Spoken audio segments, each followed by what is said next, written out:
Hello there, Sagittarius. Welcome to your October 2019 tarot reading. It has been a while since I did a reading for you guys, so I'm really happy to be able to catch up with you all. I hope you all are doing well, and I apologize for my absence for the past few months. I hope that this reading resonates with you, that it also helps you navigate the energies. So, let me talk about what I sense when I was shuffling out the cards, okay? And then we'll talk about this spread. Needless to say, I feel like this spread is very, very focused on all the important love relationships in your life, okay? And I feel like we have four people here, like four court cards indicating people. And we have water signs, earth signs, and air signs. So you're dealing with a lot of people. And for some of you, you might be dealing with all three of them. Others, you might be dealing with facets of each of these characters. And then while others still might be dealing with like only one of these scenarios. But I feel like this is a month where it is very much about, figuring out the relationships in your life that are worth salvaging, the relationships that are worth still being in, and the relationships that have been draining. So I feel like there's a lot of reassessment going on here. Libra is about the balancing scale, and as we head into Libra season, I feel like the imbalances, unequal give and take, lack of reciprocity in relationships, in all partnerships, in all of our communication with another person will be very evident. And so it's a time for us to really take stock of what's not working or what is working, and to figure out solutions to balance out the give and take in relationships. Okay, so I feel like for a lot of the signs, for a lot of people in general, everything that has happened since the month of January moving into now in the month of October, I feel like you're getting signs and messages along the way to indicate to you what is lacking, what's not working in your relationship. And I feel that it's time for you to take the knowledge and the wisdom with you and try to either fix the relationship if you are still in love, leave the relationship if you're no longer in love, and seek the right partner that will give you that sense of equal balance, give and take, and reciprocity, so that you can move on to better relationships. So it is an important month to put theory into practice, to figure out what you have already learned and how to implement that into the world, okay? So when I was shuffling out the spread for you, I saw two images. The first one is I see you sitting at a table, and it looks like a karaoke bar. There's like a stage, a makeshift stage. It's not a platform or anything. It's just an area they cleared out. There's a microphone in the middle, and you're sitting at a table and you're looking at somebody. Their name is called up, and so it's like an open mic night, and it's at a bar. You're having your drink, and you're a man. Like, I can't really make out the features, but he's at a table looking at the microphone. The name is being called on the mic, and the next person who's supposed to sing a song steps up to the mic. The music starts, the soundtrack, the cues, the lyric cues start, and this person is ridden with stage fright. And the person didn't sing on cue, like the person just didn't sing. Okay, so then it leaves that air, the scene kind of breaks up, and then another scene emerged. And I'm going to talk about the first scene first before I go into the next scene. So I feel like the concept about being overwhelmed with fear, being overwhelmed with emotions, being overwhelmed with how they feel, being like just disoriented, the spotlight's on them, they don't really know how to react. So I feel like for many of you, this is not you, this is a person that you are dealing with, okay? I'm getting the word agoraphobic, somebody who is like not great around big crowds, large groups of people. They don't operate at their best when the spotlight is shown on them. And I feel like, they try their best to try to break out of these antisocial behaviors or stage fright or whatever it is. They're trying to, they're trying to kind of like break out of their own shell and to do something where it incorporates other people, but they're not able to overcome social anxiety.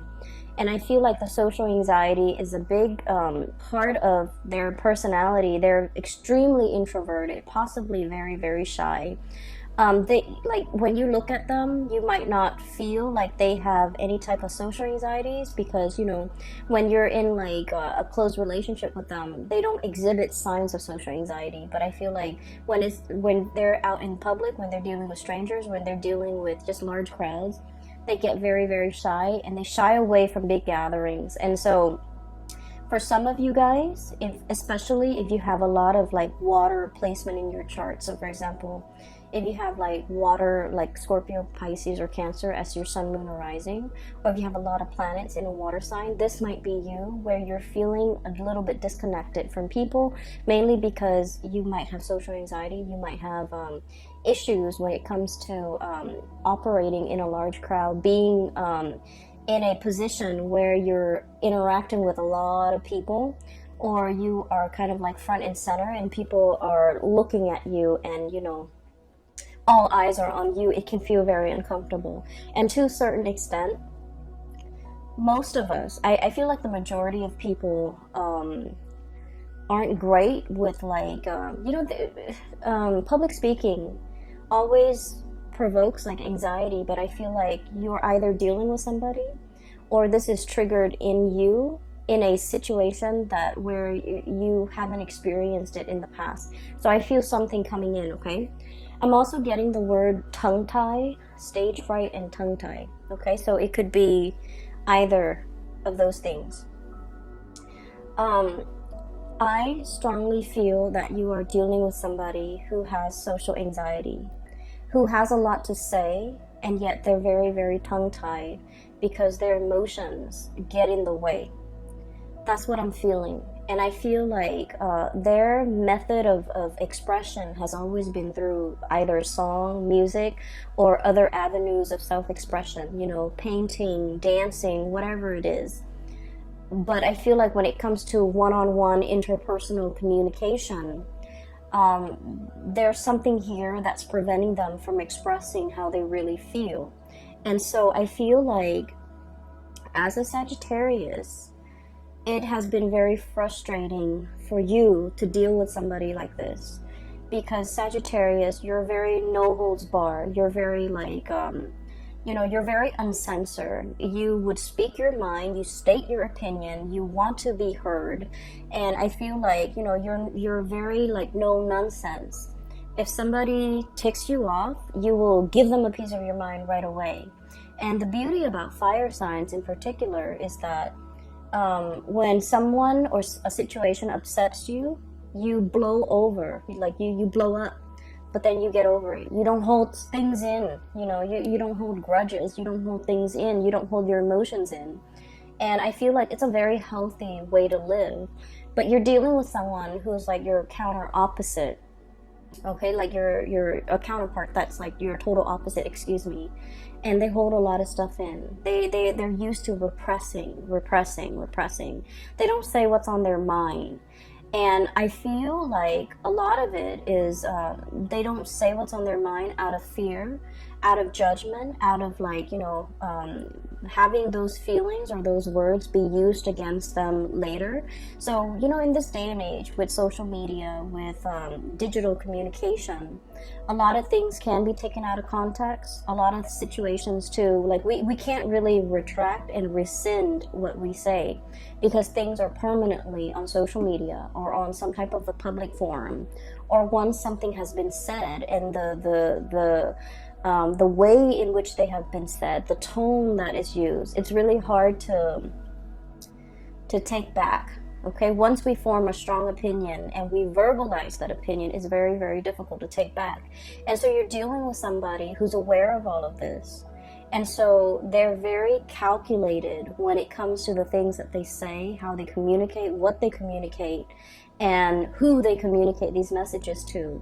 And from your perspective, you might feel like, oh my gosh, they are so cowardly. They are so they are so censored, they are so repressed, they are so scared, they don't know what they want. And so you run through the gamut, like these myriad of reasons why somebody or the other person might not, you know, express how they feel. But I feel like yes, they might be all of those things, but the important thing is that they have been repressed for a very, very long time. That was like a survival mechanism. That was how they dealt with grief. That was how they dealt with changes. And that was like, it's purely survival, okay? I don't blame people when they do things on a purely survival basis. Even as an adult, you know, we're conditioned to behave a certain way. And so I feel like it's hard for you to understand this person. It's very, very hard for you because you are out and free and you know, unaffected, okay? And you're very uncensored. And so you don't understand how somebody could be so different from you. So I feel like there's a lack of understanding here, but I also feel like there are issues with the other person. And I feel like a mix of cowardly, a mix of stage fright, a mix of social anxiety, a mix of repression, a mix of, you know, just life experiences that makes them very, very calculated when it comes to what they say, calculated when it comes to what they to expressing their emotions. Okay, so that's where we're at. Okay, so that's the first thing with that karaoke situation. The second image that I'm seeing here is I have this little boy. He's wearing a raincoat and his little backpack, and it's like in the morning, and it's kind of drizzling outside, and he's waiting for the school bus. Okay, so he's about like 5 or 6. He's waiting for the school bus. The school bus is supposed to pick him up in front of his house, but he's in the porch because it's kind of sprinkling, and he's debating, you know, I don't want to go to school today. Kids are mean to me, or, you know, I just don't want to go to school today. I don't want to be in school. It's kind of rainy. I'd rather be home. I'd rather and I don't feel that great. And I feel like he doesn't feel that great. It's the weather affecting him. But, you know, children, they can't really verbalize these things. So he's just like, I feel crummy. I want to stay home today. I should tell mom that I don't want to go home. So he's like running through these thoughts in his mind. And then he's like, I don't want to go home. I don't want to go. I don't want to go to school. I don't want to go to school. I want to stay home. And then he's still deliberating in his mind. Should I go back in and tell mom I don't want to go to school? And then just then the bus comes and the bus door opens and he's like, I don't want to go to school. Should I just go back inside and tell mom? And then he finds himself walking towards the bus. And then the door closes and the bus takes off because he took too long. Okay, so I feel like, once again, this could be you or another person that you're dealing with. And I feel like it's a situation where it's uneasy. You have like a gut reaction or a gut instinct on what you should do, right? Like you might have a disaffinity for something, like a lack of liking for something, or an aversion to something, or like just a repulsion towards something. And then you're trying to rationalize, like, why do I feel this way about this person? Why do I feel this way about this situation? And I feel like your intuition has been right. Your intuition is telling you, you know, that might not be the right person for you. That might not be the right situation for you. And crisis averted, because I feel like at the end of the day, the door closes. He missed his bus, but he gets to stay home. And so in a way, it's sort of like a situation that can be a self-fulfilling prophecy as well. Okay, taking too long to make a decision. First of all, do I go to school or do I stay home? Taking too long to make a decision. And then at the very last minute, the decision is made for you. That option is ruled out for you. And so inaction, I feel, is as dangerous as like lack of action, or doing something where your heart is not 100% committed in it. It can lead to failure. Does that make sense? Because I'm feeling like there's a self-fulfilling prophecy.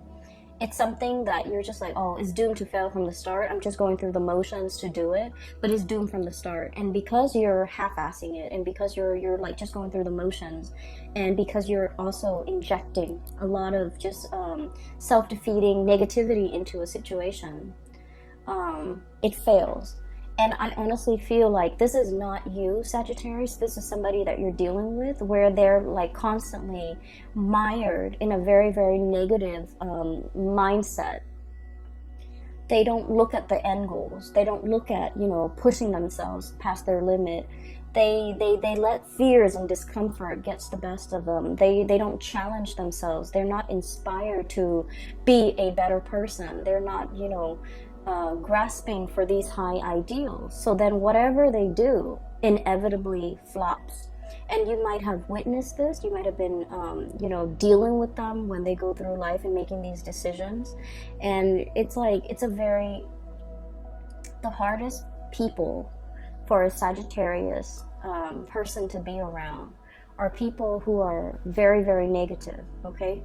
I feel Sagittarius people are the most optimistic, or the most carefree, or the most like, you know, it's gonna work out, like just fearless people that I've ever encountered. And I feel like you're dealing with someone who's a naysayer, who's very mired in negativity, who's constantly like, they do things and they're just like, oh, it's not going to work out. So they give up even before they even try. They give up even before the situation started, or they shut something down before it has an opportunity to get off the ground. And you're realizing it now. You're realizing that energetically they are affecting you, okay? The other part of this that I want to emphasize is he wanted to stay home, right? Like the little boy, he wants to stay home. He didn't say anything. And then I feel like there's something here about, you know, tongue-tie, not being able to speak, not having the right vocabulary, not feeling fearful, feeling afraid, feeling censored, okay? So those are the key words as we head into this month, and hopefully these messages will provide a lot more clarity for you when you're dealing with with another person that behaves this way. So right off the bat, what I'm feeling is this is a month of major communications, okay? And especially as it relates to like feelings, emotions, being like where things are kind of laid bare. They're out in the open. They're happening very fast. This to me indicates usually like electronic communication that comes out either physically in person, or like electronic communication where they're coming at you very, very, very fast and you have like a split second to respond, or timeliness when it comes to your response is very important, okay? So there's a lot of communication here. If we're looking at the situation, I feel like if in the past there has been a channel of communication that has been blocked, where you feel like you have to literally pry the answers out of the lion's mouth, okay? You have to like literally like pull out answers, command answers, or like demand it from another person. I feel like the floodgates are opening. So right off the bat, I feel like there's a situation where you are asking a lot of questions about to a person, or this is happening to you. And I feel like for many of you, if it has been, you know, the past few months of like constantly communicating with someone, wanting clarity, wanting like certainty, wanting something solid and concrete, I feel like the floodgates are finally opening, because you have been dealing with somebody who is very tongue-tied, who's very afraid, who is very calculated in the way that they communicate, in the way that they speak. And so I feel like you've been pushing it and pushing it and pushing it, and finally the floodgates open. You're getting the communication that you're looking for. What we have here is a really, really beautiful situation. We have here the Ace of Cups, and this is denoting to me new love, okay? This is like an opening up of the floodgates where feelings are finally expressed for the first time. You definitely have somebody who's coming into the picture, coming forward to make you an offer. And what I sense is you are always very courageous when it comes to being vulnerable, okay? Being vulnerable is like the hardest thing for anybody to do. You put your heart out there, you put your feelings out there, you made yourself known, you made yourself available. You know who you want to be with. And you have made that very, very clear from day one. I'm not playing games. I want this, and this is all that I want. And I feel like because you have been adamantly pursuing it, there's definitely somebody coming into the picture for reciprocity, to reciprocate this outpouring of love. Somebody who's very touched, who's very like, they might have been guarded in the past, but now they're in a position where they trust what you have to say, they trust your emotions, they trust your feelings, and they're still very much shy and trepidatious about making this big leap towards you, jumping in the water, you know, enjoying this relationship even. But they're making an effort, okay? So I feel like it's slow, but it is very steady. And then I also feel like there was a situation in the past where somebody was too strong with their emotions, and I feel like they were too strong, too direct, too fast, too soon, and I feel like the other person got really scared, and they've had some time to mull things over, and now they're coming back in to reciprocate, to have this conversation, to talk about things, to offer you, you know, they might say like, well, wait a minute, you're coming a little bit too strong, but I do like you, and I feel like, you know, let's take it slow. So I feel like there's somebody here who's wanting to slow things down, not because they don't feel the same way, but because they're rational, and I feel like, you know, they want to, they don't want their emotions to get the best of them, okay? It's not a bad thing to slow things down, but I definitely see a situation where there is tremendous outpouring of love, and you're going to get that reciprocity between you and another person. The other person has been thinking about you, okay? We have here deep in contemplation when it comes to matter of the hearts, the Queen of Cups. Deep contemplation. How's this going to work? How's the future going to look? How are we going to work together as a unit? Where are we going to live? What are we going to do? How do we navigate each other's energies? How do we live in the same space? How do we share resources? This is like serious contemplation, okay? The Queen, she's rational. And in this situation, I do feel like you're dealing with someone who is very mired in their emotions for you. Like it runs very, very deep. This is someone who's very, very maternal or paternal. So they have like a parental energy about them. They might have children. They might be I'm seeing somebody who like really knows how to take care of another person. They don't enter relationships unless it's the long haul. So they might have, you know, dated only like a few people, okay? And so when they date, they think about long term. They think about, you know, the marriage, the engagement, the house, the kids, the happily ever after. They don't rush into a situation just to see what happens. If it doesn't work, then, you know, we'll separate. They don't do that. They don't play like that. And so I feel like your direct energy might intimidate them, might scare them, and it might even make them feel like you're not here to stay. Like they might think you're not as serious. They might think that you're a serial dater. They might think you're after the thrill of the chase, and they might not take you at your word or take you at face value or take you seriously. So I feel like they've been thinking over this about you for a very, very long time. And emotionally, they feel the affinity towards you. They feel that pull, okay? I'm seeing a situation where somebody is definitely coming forward, okay? This is the Chariot, forward momentum, two disparate energies working together, moving the Chariot in the same direction.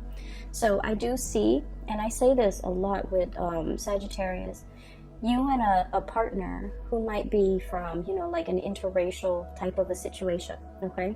The traditional depiction of this card is we have the black sphinx or the black horse and the white horse working together to pull the chariot along, and I usually think of that as like an interracial couple, two people who might be very culturally different, okay? So keep in mind, for example, you might be like born in the same country, and then one person, you both might move to the United States, and one person is still a lot more traditional, the other person might be very Americanized. So in a way, that's like still culturally different, okay? So I see variations of that in this card, where you and the other person, there might be a lot of cultural differences that you have to learn about one another. You have to understand about one another in order to make it work. And so there might have been a lot of difficulties in the past to overcome in this relationship as a unit. There might have been a lot of communication problems. You never gave up on it. You never threw in the towel because you knew intuitively that, you know, it was worthwhile, it was worth it. And you knew, you felt how they felt about you. You felt it even though they never said it, because they were scared of their feelings. They were afraid of being found out. They were afraid of, like, you know, how they felt. They were afraid. They were running from it. And I also feel like they were so, it caught them off guard, and the feelings were so strong that it was hard for them to verbalize it, and they were afraid of it. They didn't want to face it. They didn't want to admit to it. They didn't want to talk about it. But moving forward, I feel like there's a breakthrough here where the floodgates open, and this outpouring of love and emotions is definitely coming through, where the other person is coming into the picture, wanting a conversation and wanting to build, okay? You have another character here, so that's, I see one person who's very afraid, and then I have another person who's very calculated with their words, with the things that they do. They're very measured with what they do. So this is one person here, and I see another person. And this person shows up here as the King of Pentacles, okay? It doesn't matter. I'm not reading the signs anymore because I feel like you have crossovers. You have people with so many astrological placement that the signs, sun sign or moon sign or rising sign, it doesn't even matter anymore. But what I have here is the King of Pentacles. This is someone who's very, very hardworking, okay? Like, they have worked very, very hard for everything in their lives, okay? This wasn't somebody who was born into wealth. They didn't have a trust fund. They didn't have a large inheritance from their deceased, you know, family members. They worked out in the fields. They might have callous hands. They might do something that's physically demanding. They don't care what they look like. They're not going to show up in a suit. They've worked really, really hard. They've had to hustle. They've had to go out and take care of things and take care of business at a very young age. And when you're deprived of a childhood, when you've had to grow up really, really fast, when your whole life was all about work and responsibilities, you can be very, very emotionally absent, right? So I just want you to understand where this person is coming from. This is like the pillar of responsibility, okay?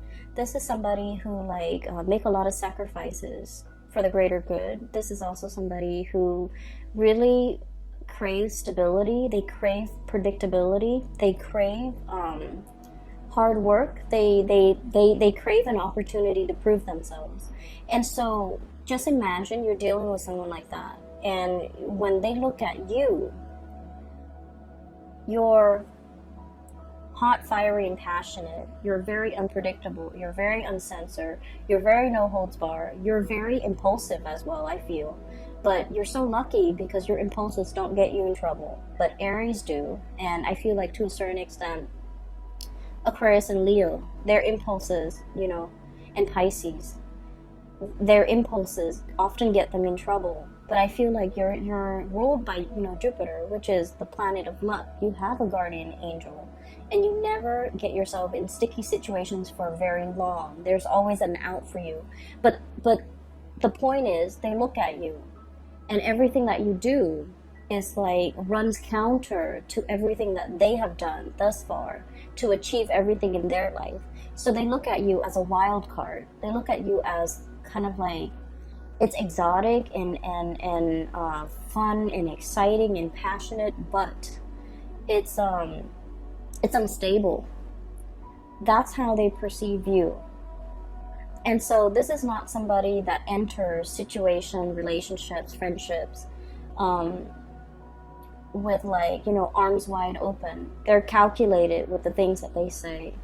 They're calculated with you know, projecting outcomes. They crunch numbers. They think about odds and probabilities.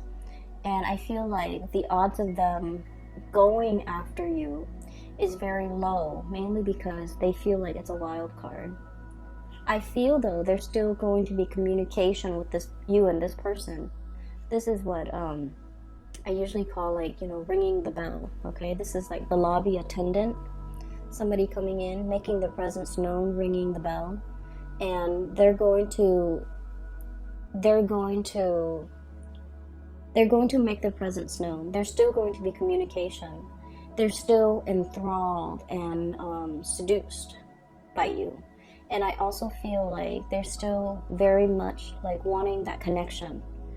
But I do sense, and I'm not into, telling you to change your behavior or anything like that in order to be with this person. I just feel like it's going to take some time. It's going to take some time for them to learn to trust you completely. It's going to take some time for the two of you to work out your differences. It's going to take some time for this person especially to really open up. And in the meantime, the love, the affection, the chemistry is great. And the attention that you give them is really good for their ego. They really enjoy it. But I feel like there's a little bit more of a heart-soul connection here. But I also feel like you're putting a lot of work in this situation. It is time for you to kind of like step back a little bit and let this person come forward towards you. So don't take this burden upon yourself. Let this person share the burden. Let this person do the work. As soon as you realize that you can lay down these wands, you're going to know that, this person is so reliable. They're going to pick up those wands and walk alongside you. So I feel like there's a situation here where you're pushing, and you might need to take a breather, take a step back, and they're going to start to come forward, okay? So don't do things out of just, don't do things out of that impulse of emotion, needing to show the other person, needing to prove to the other person. I feel like it's time for you to kind of like give this connection a little bit of a rest, because then you're going to realize that they're going to come in and reciprocate. What we have here is your ships finally coming into the picture. Okay.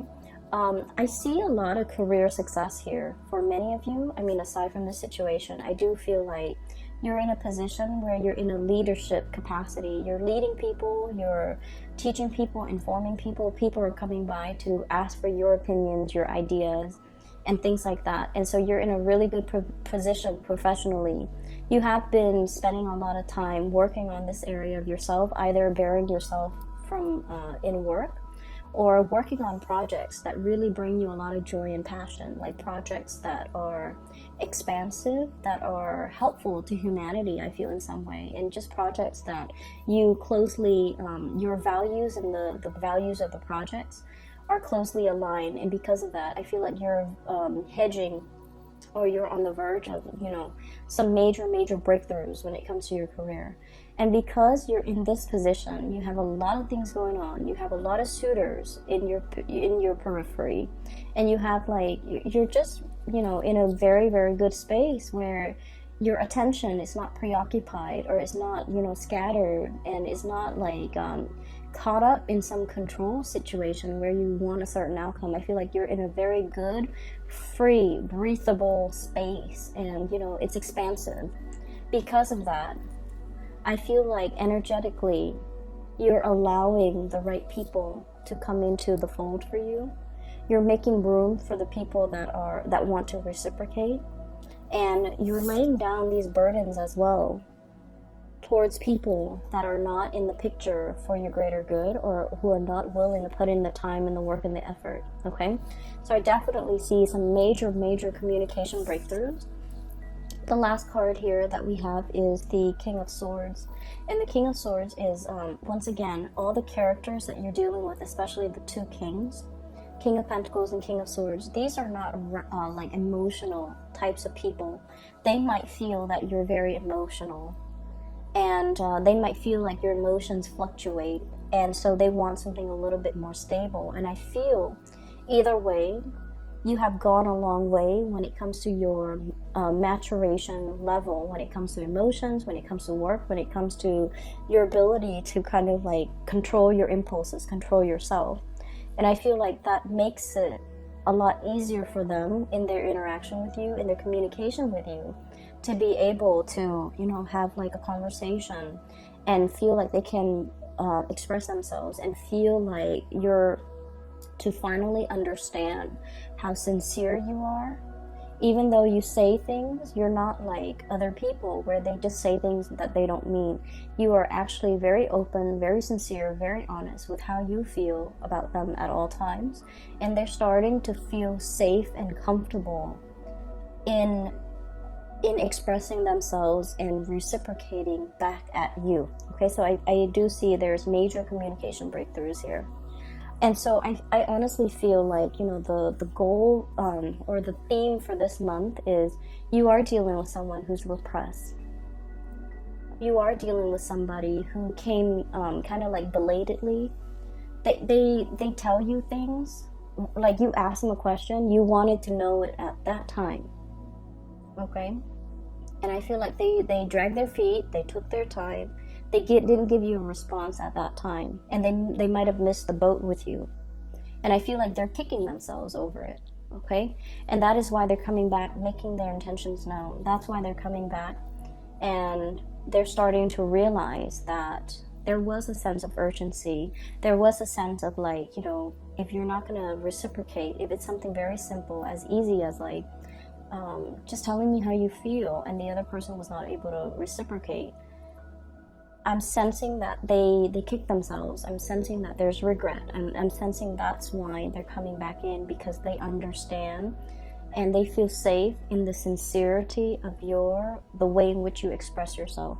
Okay, it's like you have been nothing but upfront and honest, and then I felt like the other person, it's almost like when you're dealing with so many sleazy people and then you meet like a really nice honest one, it seems like it's too good to be true. That's what I feel is happening to your person, where you're very upfront and honest, and they're like, it's too good to be true.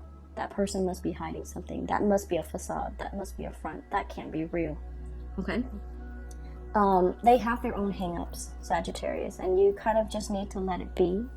But honestly, I feel like, you know, there's going to be reciprocity coming into the picture, and it's going to make you feel really, really good. Okay? I hope this reading resonates with you. I hope that it comes true for you in the month of October, so that you can, you know where you stand with people and know who's really important. Okay? For those who have been emailing me, I don't do private readings anymore. I do have a colleague. Her name is Bridget. She's based out of California, and she is a psychic. She's phenomenal. I can't recommend her enough. If you are interested in a reading, please get a reading through her. I've included a link in the description box below for her website where you can schedule an appointment for yourself. I do wish you all the best, Sagittarius, and best of luck with everything, okay? I'll talk to you guys soon. Bye-bye.